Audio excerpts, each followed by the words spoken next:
as you know, I mean, I live about, on a normal day, normal time and whatnot, I live about 5-minute drive from here in Berea, and we came the back way, the short way, through the kind of metro parks, and we were on that one big hill tucked in the metro park, and that I've never seen other cars on, and it was backed up completely up this freaking 15% grade hill, and I said, oh no, I said, we are effed.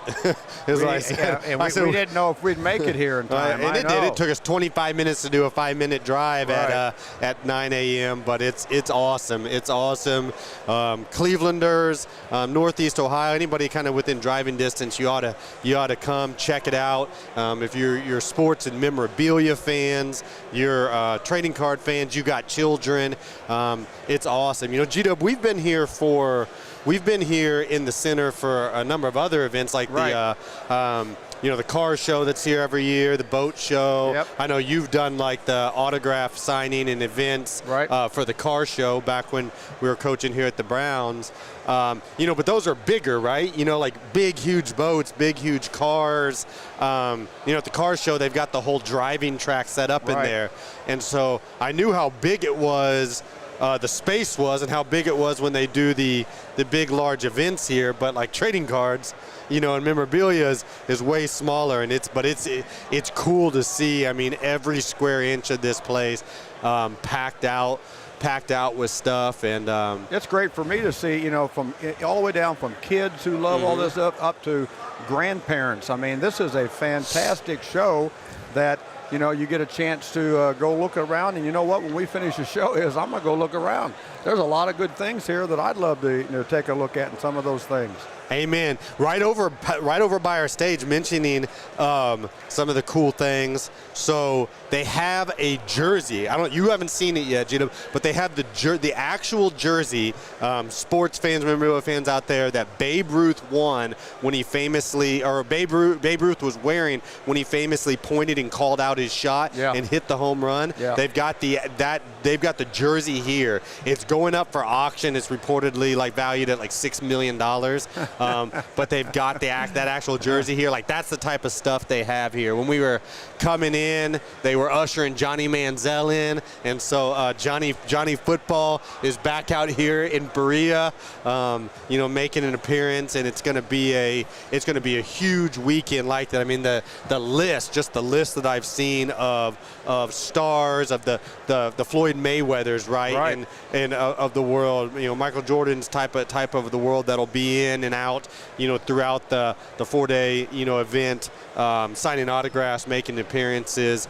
It was huge. So definitely come check it out. And when we were walking in, of all places, though, of all things, when I was walking in, I ran into my little brother's high school head coach and his daughter from Northern Virginia, the D.C. area, Northern Virginia area. And I may not have even full-on recognized them had I not just seen them last September when my little brother Chase went into the Virginia Hall of Fame. And so just seen them, 11 months ago or 10 months ago after not have seen them for 15 years. But they've driven over here from D.C. So there's people from all walks of life. And it was great to see them too, and we saw them last fall when Chase went into the Hall of Fame there, and it always cracks me up that when you say little brother, because he's a hell of a lot bigger than you and I together. Younger brother. Younger, because he's bigger than me and you. So what do you think, Gino? Have you ever been to a sports card convention or a memorabilia expo or something like that growing up and whatnot? Talk about I know you collected cards and memorabilia, it's like that growing up, and so what's your first memory of collecting sports memorabilia growing up in that little farm town and northeast of Kansas City and Missouri, wanting to be a pro athlete and in pro sports one day? What did you collect, or what's your first memory of it? What I collected back then, the Major League Baseball cards were huge, and then as the NFL started growing, I collected the NFL cards. And I remember back in those days when I got a Mickey Mantle card, and that was one of the biggest things that I could ever think about doing.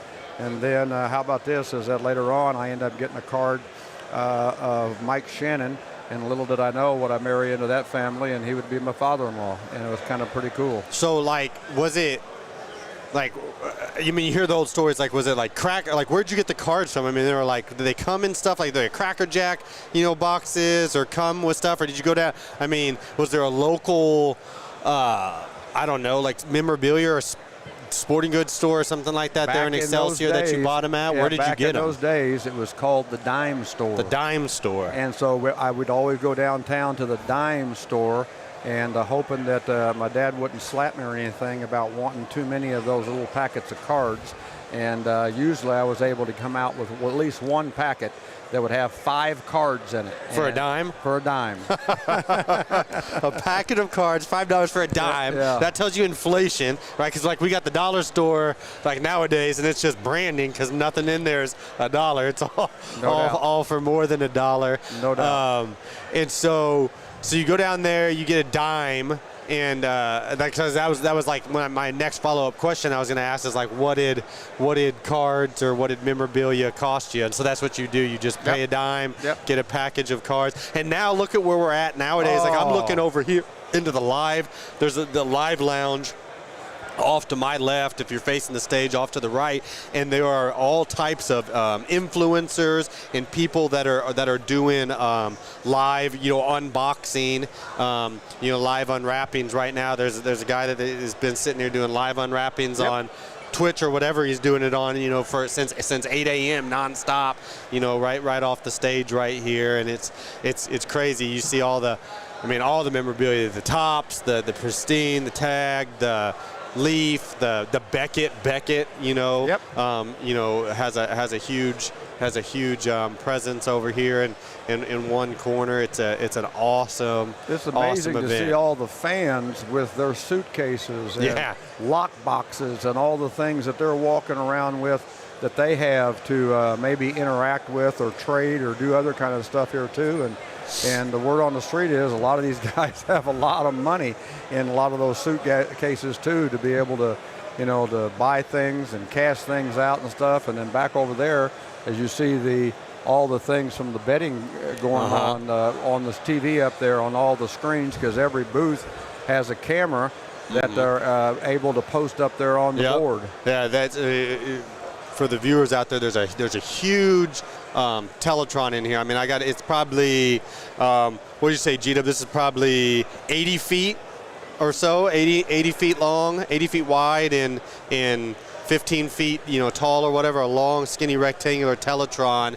And there's like, I think it's all the people that are doing, like they said, the live streaming, the unpacking, you know, is up there, and a lot of the different booths, and there's a lot of different other like analytics and metrics going on up there, and like I'd be interested and to betting see, and buying. betting and buying and trading. It's a spectacle. It's like, it looks like what you would think of the like the New York Stock Exchange, like like when you watch, you know the opening bell and the New York Stock Exchange and everything, but for trading card and memorabilia. And I wonder, we'll have to you know spend some time walking around and looking. I wonder what, like, you know, some of the biggest ticket items, you know, or will be here. You know, I mean, they talked about the $6 million value jersey, and who knows what that'll sell for. That's going to an auction. But I see Ronaldo signed jerseys. I see Pele signed jerseys just over here in soccer off to the side. I wonder how that's done too, right? You know what I mean? Right. Like,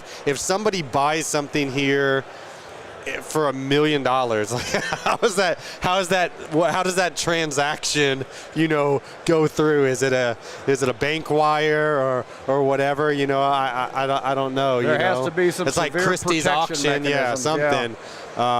It's pretty crazy and interesting. So growing up, we talked Dime Store, Excelsior Springs, you know, getting your pack of cards. Did you get any autographs or anything like that growing up, like when you were a little kid? Like I know the Kansas City Chiefs, you know, who won Super Bowls at the time, like in your youth, you know, practiced right there in the next little farm town over from yours, Liberty, Missouri, at William Jewell College. And I know you used to go and watch those. Like, did you ever get any autographs on cards of like Lynn Dawson, Bobby any of those Bell. guys? Oh yeah, and got Willie Lanier.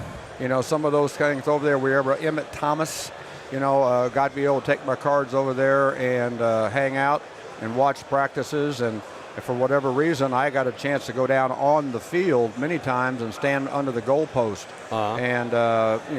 and which was really kind of cool. And I wasn't very old. I was still in junior high, and then when high school, I got a chance to get a little bit of exposure because I was a decent athlete in the area. They let me stand down on the field and stuff, and that was really cool to always be able to get autographs by those guys, and nobody turned them down. They always would want to come over there and sign my cards and stuff, and it was really big during that time for me to get those. I think this is something we've never talked about, right? In 40 years, it's funny, it's interesting, and so I'm interested to hear that because I grew up in such a different environment, right? I grew up in professional sports, and so you're able to kind of have that access to get those autographs, so to say, whenever you want, and so I would see that or live vicariously through friends and I got to bring my friends, my cousins, my stuff like that around, who was something that it was very special, very novel, too, and it was fun for me to see that excitement, for them and whatnot. But and I got a chance to grow up in those Super Bowl locker rooms, every week, the Pro Bowl. I mean, the Pro Bowl was one of the cooler things for me growing up. That was really cool. I was going to bring it up. And because there was so many players outside of those old, Houston Oilers, teams that you coached on that were mega stars, and fans that I hadn't ever, met or been around, but I had all of their trading cards, and I had, all that stuff. And it's funny, from that trip, from that first Pro Bowl trip, when I was in 5th grade, I've still got a number of those things, the memorabilia down in my man cave, those hanging up right now. And man caves. In fact, you walked by the other day, you were like, "What are these? What are these shorts?" Yeah. Who signed those shorts? Sitting here, and I was like, Emmitt Smith. Those were Emmitt Smith's practice shorts from the Pro Bowl, and whatever that was, the 95 Pro Bowl or something like 94, 95, and gave them to me and signed them, down there. And so what would you do? So would you just bring your Kansas City Chiefs cards out there? Before we get going on, I want to make sure everybody remembers when we walked on the field the first time with the Pro Bowl, you and I together, they were practicing, and Warren Moon is in the huddle. And he looks over and sees you and hollers at you to come out, and you go running your ass out on the field during practice and getting in the huddle because Warren Moon told you could come out there. Let's back it up a little bit. Let's for all the fans out there, let's tell that story appropriately. So how did it start? We were there down there at the Pro Bowl, like we were supposed to be. How did it start? So we weren't able to get into practice. We weren't able to get in. Mr. have to be on time, always thinking he's always looking to find somebody, and therefore worried about himself getting fined. And so the entrance we were supposed to go in or whatever, and that one security guard wouldn't let us in. And what happened? I got a little bit upset, and I yelled and got in his eyes and grabbed a hold of him and said that we were going in anyway. Yeah. And that we had to be in there. We had to be in there.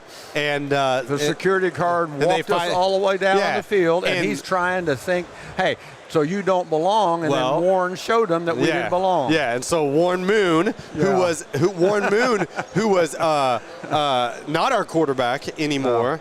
He had just left, right, and gone to the Vikings. The Vikings, but so he was, still there because the free agency had happened. Right. Back it up, free agency had just happened, real free agency, and so the run and shoot and that dominant team that we had at the Houston Oilers in the early ~90s had gotten broken up. We kind of had to rebuild it with the Eddie George, Steve McNair, Oilers right before they moved to Tennessee. But that great, run and shoot offense and everything had just gotten broken up. And so Warren was there at the Pro Bowl. We were there at the Pro Bowl. We were there for the Houston Oilers. He was there for the Vikings. But we were obviously great friends from all that time. And so he had been like, yes, he's supposed to be in here and let us in. And as he was, scrambling, as he was walking out onto the field. And then we finally get out onto the field now, out to practice. You're still got steam coming out your head. Pissed. Still red. And then all of a sudden you turn to say something something to me, and you realize I'm not standing next to you. Yes. And so, I'm running out into the middle of Honolulu Stadium, Hula Bowl Stadium or Honolulu Stadium. Practice is going on.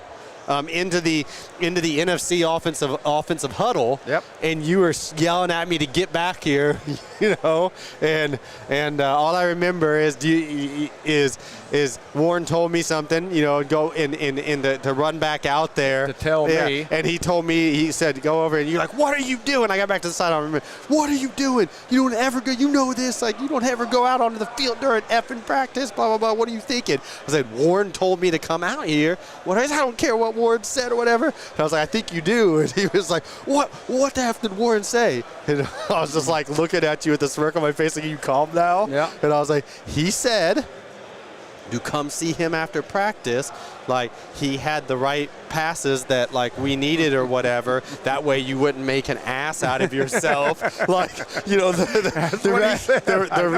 rest of the week, because we didn't have the right credentials or whatever. So he had him in his locker. Yeah. And you're like, well, all right.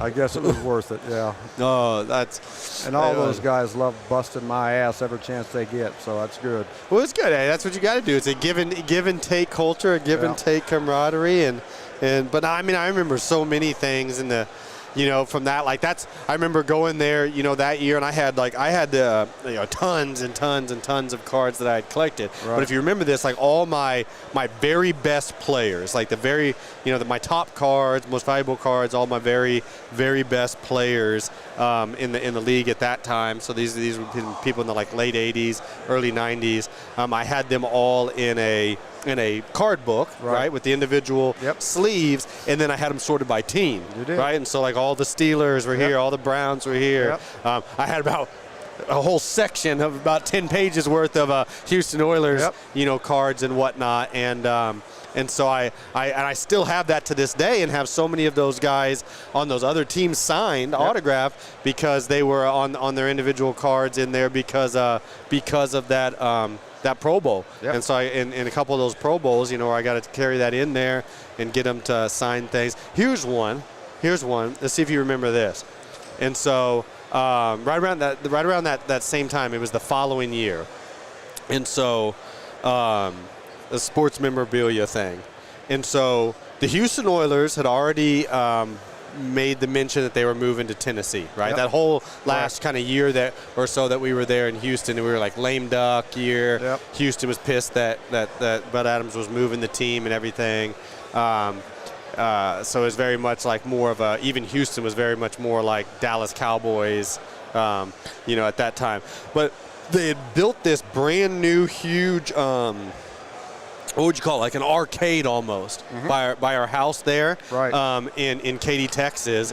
And as part of the and they built it right there in probably August or something like that, September. And so part of the kind of getting people in and the grand opening and stuff like that is they were going to, for Super Bowl 30, it was the year of Super Bowl 30, they had two big memorabilia. It was like a Troy Aikman signed mini helmet, and then this special like one-of-one card, and it was like all kind of holographic of Emmitt Smith and signed, and it was inside like about an inch thick or so, 3/4 inch thick, like acrylic. Square, and the whole nice base frame. And I was like, that's the one I wanted. And the thing was, they were going to do a drawing on Super Bowl 30. And for like tickets that you'd won here at that arcade, remember? And so, do you remember this? And so I said I was going to win that card. I was going to win that. I was going to win that card, and I shook my head. So I would go up there like, I don't know, once a week for the next a couple months. I had it all figured out. I'd figured out what cards or what games. I'd figured out like the two games that produced the most like ROI for tickets, for like bang for your buck when you played them. And then what I had to do though is sit there and like sign my name on the back of every single one of those tickets, because you had to throw them in a huge trash can. And so I was going to stack the ballot box. Like I had thousands of these things that I had gotten. I was like, I'm going to get like that image. Do you remember that? I remember. But then part of it was to qualify for it, you had to be there on the drawing, which was at halftime of the game. And so that was like the first year I didn't go to the family or whatever, the Super Bowl party. Right. We were over at a neighbor. I think you guys went to a neighbor's house, but I was in 6th grade. You dropped me off there before the game. Yep. And I sat there and on TVs at this little arcade watched it so that I could be there for the drawing all by myself, you know, in there. And they pulled that card out, or they pulled that first ticket out, and they're like, "Is there a Blake Williams here?" Whatever. I was like, "Yes, yes, yes." And they're like, "All right, you get a pick first." I was like, "I want the Emmitt Smith card." So I still got that in my memorabilia collection. I mean, I had to go over payphones. We're still in the payphone era. So I went over, took my quarter, put it in, called the number I had written down of the neighbor's house. They picked up, and I was like, "Put my dad on," you know, because he'd been talking trash to me for months that I wasn't going to win it, right? Like always being the pat on the back optimist that he is, right? Like, you know, like, you could do it, son. Like, no. And I was like, he's like, "What?" I was like, "I won that card." Now come pick me up. Come pick me up. And the Cowboys beat the Steelers that night. Beat the brakes off of them. Beat the brakes off Neil of them. O'Donnell was the quarterback for the Steelers at that time. Yep. And but I got my Emmitt Smith card. That's probably like one of my biggest and best like trading cards / like sports memorabilia moments. Next time you know? we run into Emmitt, we got to tell him that story. That'd be good. Yeah, no doubt. Oh man, what are you most interested to see here? Like some of the memorabilia, some of the people that are in here signing and whatnot. Both. I want to see some of the people signing, and then also some of the memorabilia, and I'm going to look in and talk a little bit about how anybody need me to sign some things, and and no doubt make some money doing that type of stuff too. So I'd love to do that. Yeah, no doubt. It's interesting. Like I don't know like how much of this is Browns Nation right now. There's a dude walking by pointing to us on the stage right now. Yep. He has a robe on. I wish we could flip the camera around. This is awesome. It's like, I don't know if that's, I honestly don't know. I'm trying to, it's a Versace.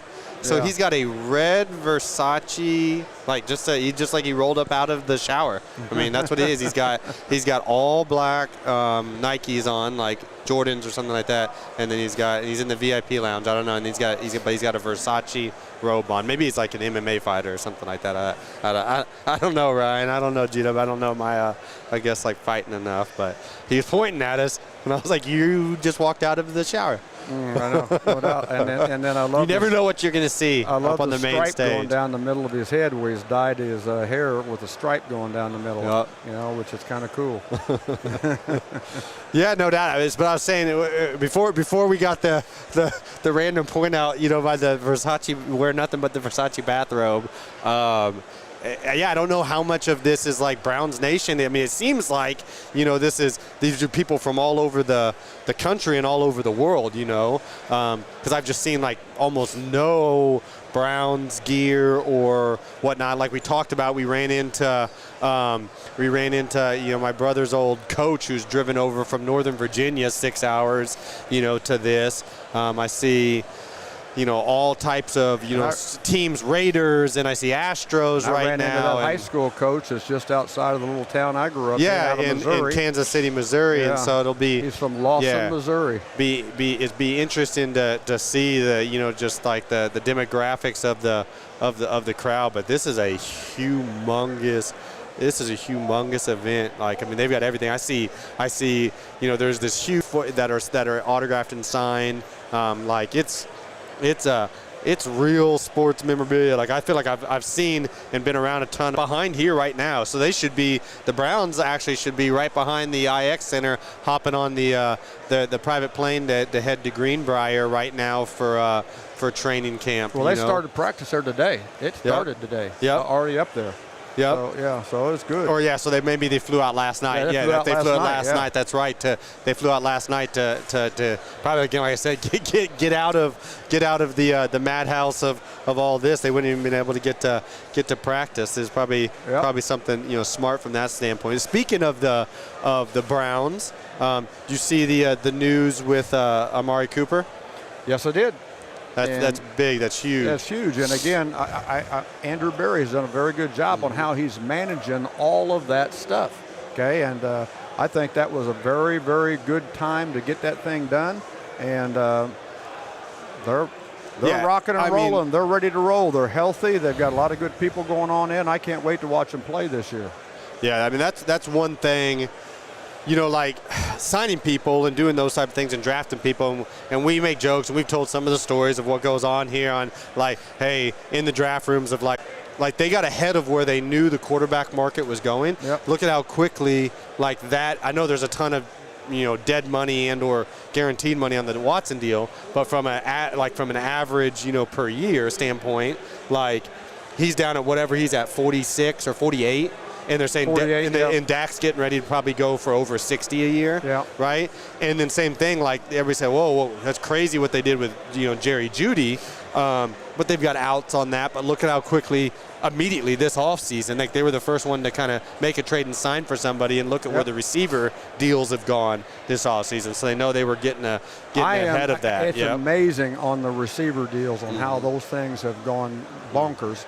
And as you saw that, you know, CeeDee Lamb's not even reporting to camp, and he's still under contract. I know, and he was one of our big pay that man's, you know, this past year. And we thought, you know, but you knew kind of that was going to be some issues down there at Dallas was like, how do you pay Dak? How do you pay CeeDee? How do you pay Micah Parsons, right? How do you pay like all of these, you know, dudes that they've got that have been like kind of drafted and homegrown there? I don't know. I couldn't tell you off the top of my head how much like dead money they are or aren't still eating on like Ezekiel Elliott. I know he's just been, you know, gone 1 year, but yeah, I mean, I no doubt. Like, and so he's held out. We thought maybe Amari Cooper was going to be in that situation, but they got it done, and they got the $5 million bump, and it's still just kind of a 1 year deal. But also there, you know, which is good for an older age. You know, the aging players, you know, like to a degree, like they're more interested in that guaranteed money. They've been in it long enough. No doubt about it. They know that. Anything that's non-guaranteed is non-guaranteed. It's paper, and it can be torn up, and they know that they're getting north of 30, and it's harder and harder to you know, teams, so to say, keep them around, because the second they show any sort of decline, or even they don't show decline, but just like the other players on the roster that are younger develop into these big-time all-pros, right? And they're like, hey, we're going to pay the homegrown 25-year-old all-pro, not the 32-year-old, you know, guy and whatnot. Think about all that, what you're talking about when you were little, and I first started, you know, in the Houston Oilers and the contracts before there was a salary cap and all that kind of stuff. But those guys made not very much money anyway. I'm talking about the Warren Moons, everybody, that kind of stuff. But then what happened was whenever they got cut or released, the contract stopped. Okay?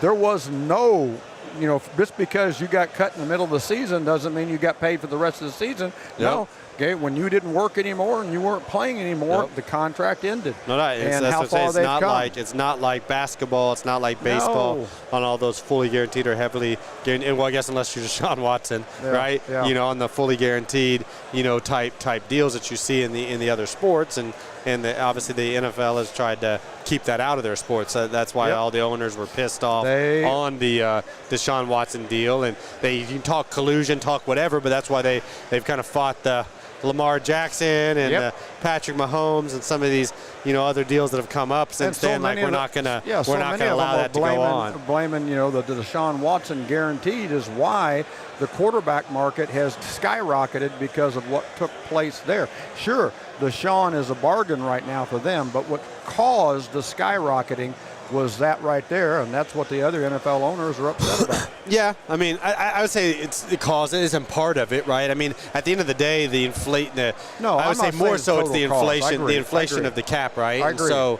the new TV deals, right? That Roger Goodell knew he was going to get done, which is why he tied 97% of his compensation. Nope. To I that. agree. Yeah, that's a whole nother story for the fans out there that don't realize, right? Like when Roger, magnanimously gave away, all of his salary except for $1 that he had to take and claim, for IRS purposes or whatever, for his contract purposes during the COVID year. But he also knew that, his future comp was tied to the TV deal that he knew was coming up, and it obviously was going to get done and re-upped. And so I think in the 2 years following that $1 year, I think it was like he got paid like $6 million total combined in the 2 years from his salary for, so to say, doing his job, like from the league, just for that $6 million total for those 2 years, and then he got paid like $142 million combined over those 2 years in basically commission comp off of the TV deal, and so obviously the new re-upped whatever it was, 11-year or 13-year TV deals. Obviously, change, and up the whole pot from that standpoint. But yeah, they said like it's like $80 million of the $100 million now that Amari's gotten here from the Browns. Like $80 million of the $100 million has become guaranteed.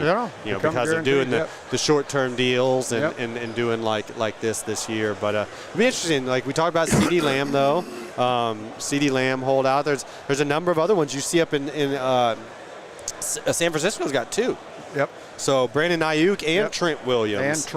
And then they said, and then I don't know if you saw this, but they said George Kittle's still trying to come back from. Did you see that he lost 40 pounds? Now he's gained a lot of it 30 back. Yeah, 30 back of the 4, but he lost 40 pounds. So he was down from like 255 to like 214 after his like off-season surgery, and is now back up into the low mid 240s, at training camp. But that'll be interesting to see, is that like that little dynasty they got going there, able to keep going and absorb some of those blows. And I've talked about it a lot, is that Trent Williams has my respect. I think he's the best left tackle out there right now. And so I hope everything works out for him and works out for those guys there too, so they can get back on board and also have a good challenging season. No, I totally agree with that. I mean, we've gone against them with a number of our like elite edges over the years of the Robert Quinn and Myles Garrett and stuff like that. And you see, I mean, he's the real deal. He'll be a first ballot Hall of Famer. But yeah, this is his first kind of contract, I guess, situation or sit-out type situation since he's been there, right? That's right. And obviously it was all the stuff with the Redskins, or formerly the Redskins, that where he set out for an extended period of time, more than a season, to get to the 49ers. But and he had that injury, that he was very upset about the medical part of that and the advice he was getting. And then you've got like we talked about on the show earlier this week, you've got the Randy Gregory, obviously, still hasn't communicated, hasn't showed up in Tampa. They put him on the reserve, did not report, and sounds like they're kind of trying to cut ties. And it sounds like Todd Bowles is not messing around. And Hassan Reddick, has not shown up and has kind of drawn the line in the sand on that thing. And they've already got some very good rushers at the Jets too, so he better make sure he's doing a good job staying involved and at least communicating. It doesn't sound like he is right now. You think they maybe would like to have Bryce Huff? You think they would maybe like to have the Bryce Huff? Guess what? I would say for sure they'd rather have Bryce Huff going right now. And that brings back great memories there, because we wouldn't have even had Bryce Huff had it not been for you and then me being an asshole about certain things with him. And I mean, so it'll be interesting to see. The fans out there like Bryce Huff, we covered him a bunch on Come Get Some Season 1 as a pay that man guy.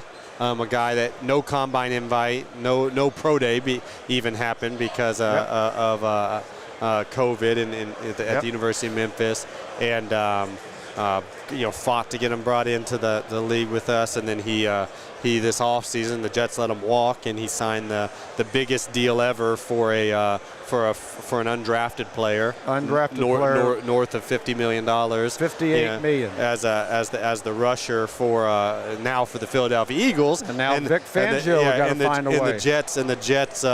The Jets thought they could switch kind of young franchise quality young rusher for a 1 year or so rental on an older rusher, Hassan Reddick. Yep. And he has not reported or not shown up, and has said he's not going to. So it's interesting, crazy. It's a little bit calmer, standing up on this stage, laughing and joking about and talking about that stuff, rather than having to be in the building dealing with some of that chaos and whatnot. Dealing with that stuff, and then you guys happen to deal with me. So all that kind of stuff, because it can't be that simple on getting things done. I don't ever remember us.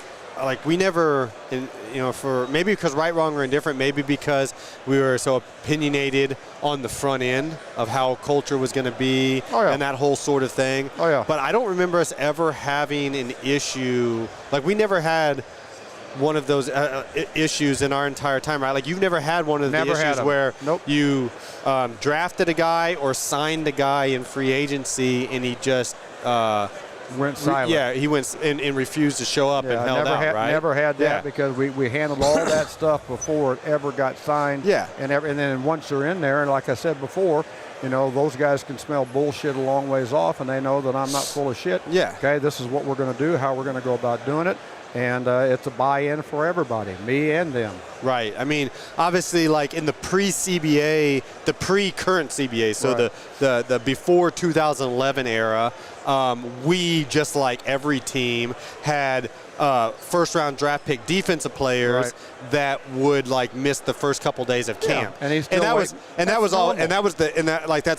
happens way less now, and that's one of the nice things with the new CBA fix. Much better. But it was such of a pain in the ass at that time, right? Because you draft these guys, they'd go through OTAs, they go through all this stuff, but it'd be like training camp would roll around, and it'd be like day one of training camp, and both sides, the agents and the front offices would be playing chicken and not even really talking on the contract stuff until the opening night of camp. And it's like, what the hell are you guys doing? Like, the players there, but just staying at the hotel, waiting to and wanting to go. And so you just don't see that really with the first rounders and everything in the current CBA, with everything being kind of non-negotiated, right? It's just there's a couple of those guys that you're talking about. It's slotted all contracts. All of a sudden, that's coming up the night before. I find out about it because it's not going on, and I said, "You want me to get involved in this negotiation?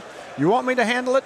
And all of a sudden, and I am a little bit involved with it, with the players and everything, and it all got worked out. There's communication going on, and it's crazy. On some of that stuff is just crazy. But yeah, I mean, we never had. I can't ever think about that, like a veteran, that whole sort of thing, getting in the battle with the organization, and or definitely never. Hey, we sign a guy, and then he just doesn't show up, or that whole sort of thing. Right. So it's just interesting. It's interesting from my standpoint, because I can't speak to how that happens, where the communication breakdown is in the process that allows that to happen, right? You know what I mean, and whatnot, and you hear. And sometimes it's dominant agents.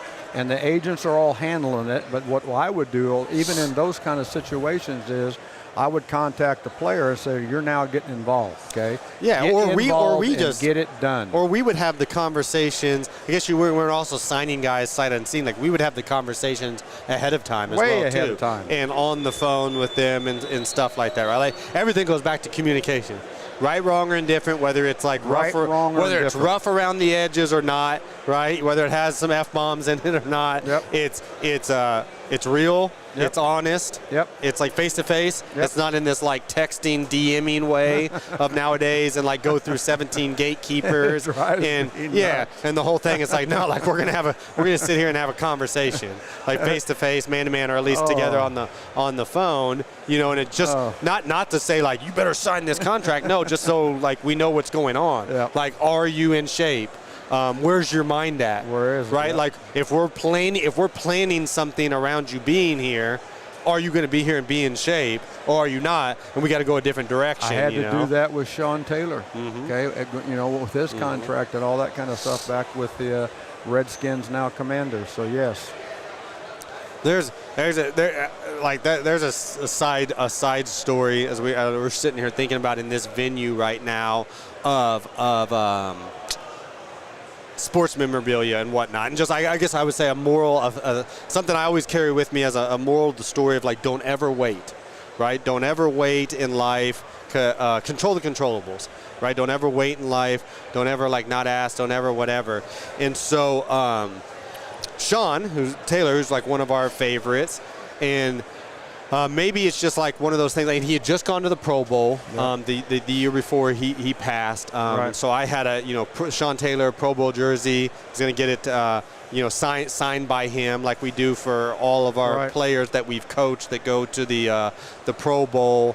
And the season's kind of rolling around. I'm like, hey, I'll get it when the season. I'll get it to the bye week, or I'll get it like when the I'll get it when the bye week, or I'll get it when like the season's over or whatnot. Like it's not pressing, sort of thing. And maybe like growing up around like the guys constantly, and now coaching them like I was Sean.